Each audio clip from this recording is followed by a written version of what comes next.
Hey everybody, this is Erin from Don's Appliances, and today we're going to be talking about this LG washer we have here, model number WT7150CW. So the first thing that we're going to talk about is the interior of the unit. So we're going to go ahead and open the lid right here. First thing you're going to notice is that this unit does have an impeller at the bottom, so it does not have the traditional agitator that is going to be in the center, but you still have about 5 cubic feet to work with in a nice stainless steel tub. So what I like about the units that don't have the agitator is it's really great for anything that is delicate, kind of, things that you don't want to be stretched out, anything like that. Sometimes that impeller is just going to kind of make it a little bit easier for clothes to move around with still agitating them, but in a gentler way.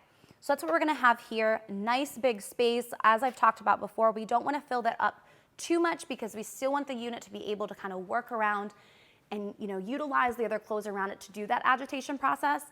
And sometimes if it's a little bit too full, it's harder for that, those clothes to kind of move around properly.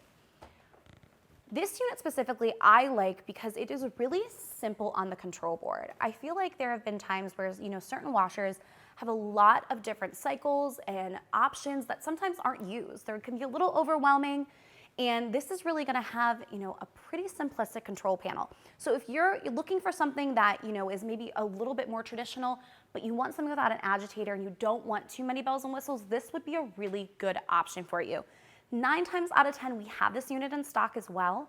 So it's always a good thing, to stop by our website or take a look at one of our showrooms to double check that. But it is usually a unit that we keep in stock. So first thing up here, we're going to take a look. You have your normal, your heavy duty, deep wash, waterproof, bedding, delicates, speed wash, and tub clean.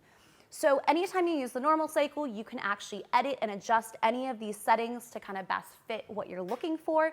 Otherwise, some of those are already going to be pre-programmed. So over here, you're going to have your couple different wash temps. And one thing I always like to call out is they're all going to rinse with cold water.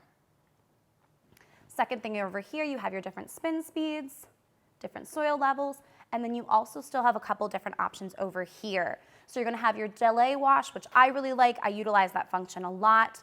And then you're also going to have your cold wash as well, an extra rinse. If you just want to make sure if there's anything like towels, sometimes that detergent can get really stuck in there if you're using too much. So that extra rinse will just help kind of push out a lot of that detergent that might be sitting in those fibers. As always, take a look at donsappliances.com to see what's in stock or what's readily available, or stop by one of our showrooms to see what washers will best fit your lifestyle.